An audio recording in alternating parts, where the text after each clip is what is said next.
안녕하세요. JD 부장구소의 소장 조던입니다. 오늘은 트럼프의 임기 초반이 위기인 이유라는 주제로 말씀드리도록 하겠습니다. 2025년 2월 27일 목요일 시간입니다. 2025년 3월 JD 부장구소 42기 공지랍니다. 주식 강의이고요. 이번 주 월요일서부터 모집을 하고 있으니 관심 있으신 분들은 조던777.com으로 들어오시면 됩니다. 이번에 급락할 때 사용할 수 있는 매뉴얼을 업데이트하도록 하겠습니다. 조던777.com에서 매뉴얼과 함께 자산을 10년에 10배, 20년에 100배로 늘리시고 주소창에 조던777.com을 치시면 됩니다. 유튜브 멤버십에서는 매뉴얼을 더 이상 운영하지 않습니다. 뉴욕마켓워치 엔비디아 호실적 트럼프 관세 증시 혼조 국채 달러 올랐다라는 기사가 있는데요. 어제는 나스닥이 0.26%, S&P 500 지수가 0.01% 올랐지만 다우존스 지수는 0.43% 내리며 혼조로 마감했습니다. 메인 뉴스입니다. 트럼프의 임기 초반이 위기인 이유. 어제는 나스닥의 스타트는 좋았습니다. 왜냐하면 트럼프의 감세안이 하원을 통과했기 때문입니다. 트럼프 1기 감세법에 10년 연장을 골자로 하고 있습니다. 감세안이 통과되면 부담해야 할 세금이 줄어드는 만큼 기업의 주가는 오르게 되어 있습니다. 그러나 문제는 오전 12시 트럼프의 관세 발언이 나오고 나서 나스닥은 꺾이기 시작했습니다. 트럼프는 멕시코, 캐나다의 관세 25%는 4월 2일부터 시작될 것이고 조만간 유럽에도 25%의 관세를 때릴 것이라고 발언했습니다. 그러자 나스닥은 1% 오르다 마이너스로 급격히 방향을 틀었습니다. 트럼프는 어떤 대통령보다 주가를 올리고 싶은 사람입니다. 왜냐하면 트럼프만큼 주식시장에 관심 있는 대통령은 없었습니다.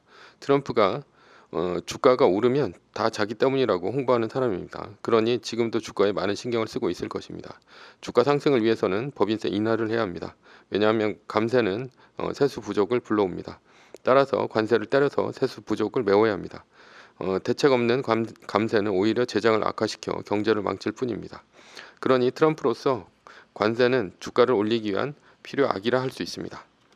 그렇다면 주식시장의 악재인 관세의 발표는 언제 해야 할까요?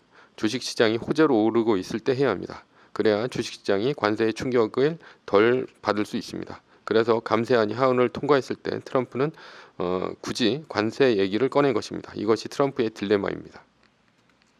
관세 문제는 트럼프의 임기 초반에 끝내야 합니다. 2년 후에는 중간선거가 있기 때문에 그 이후로 미뤘다가는 자칫 잘못하면 아무런 성과도 내지 못하고 선거를 질 수 있고 그로 인해 트럼프의 레임덕이 빨리 올 수 있습니다. 선거에서 패하면 의회나 정부에 트럼프의 말빨이 안 먹힐 것이기에 죽도 밥도 안 됩니다.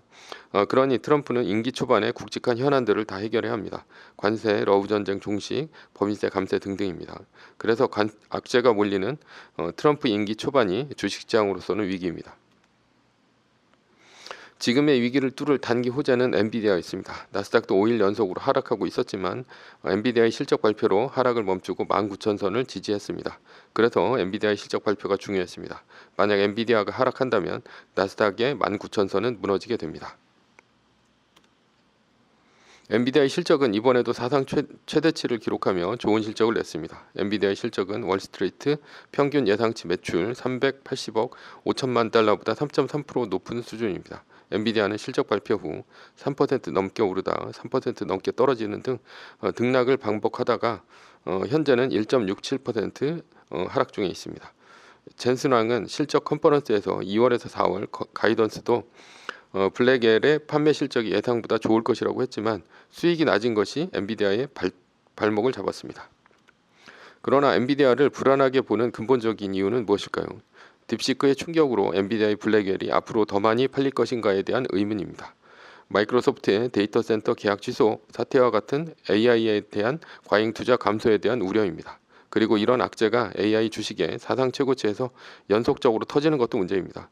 만약 이런 우려로 엔비디아가 내일 하락한다면 나스닥은 19,000선을 깨고 내려갈 수 있습니다. 문제는 나스닥은 2년에서 3년마다 한 번씩 위기가 왔다는 사실입니다. 2015년 8월에 애플이 20% 하락했고요. 2015년 11월 20% 하락이 있었습니다. 2018년 10월에 애플 40% 하락이 있었고요. 2020년 3월에 애플 35% 하락, 2021년 1월에 애플 15% 하락, 2022년 3월에 애플 35% 하락이 있었습니다. 그리고 2023년과 2024년은 큰 하락이 없었고 이제 2025년입니다. 결론입니다. 2025년 지금 나스닥에 이런 큰 하락이 올지 모릅니다. 트럼프의 관세와 AI의 실적 하락 때문에 시장은 흔들릴 수 있습니다. 그러나 우리는 추론만 할 뿐 시장의 미래는 알 수 없습니다. 상승한다면 상승을 즐기면 되지만 추락한다면 반드시 매뉴얼로 해지해야 합니다. 매뉴얼입니다. 세계 1등 주식은 전고점 대비 2.5% 떨어질 때마다 10%씩 팔면서 숏을 치며 리밸런싱을 하다가 나스닥 마이너스 3%가 뜨면 숏을 치며 말뚝을 놨습니다. 그러다 반등이 시작되면 V자 반등 리밸런싱을 하면 됩니다. 자세한 내용은 JD 부장구소 인강 사이트에서 강의를 들으시면 됩니다. 전제는 세계 1등 주식은 우상향 합니다. 매뉴얼을 지키며 세계 1등에 투자하면 매년 25%의 복리로 10년간 10배, 20년간 100배로 재산을 불릴 수도 있습니다. 위의 상황은 매뉴얼일 뿐입니다. 따를 사람은 따르고 참고할 사람은 참고하시면 됩니다. 주식을 사고 파는 것에 대한 모든 책임과 이득은 본인에게 있습니다. 매뉴얼을 지키려면 머리를 쓰지 말고 머리를 쓰려면 매뉴얼을 지키지 맙시다. 오늘은 트럼프 임기 초반이 위기인 이유에 대해서 말씀드렸고요. 지금까지 JD 부장구소의 소장 조던이었습니다. 지금까지 들어주셔서 감사합니다.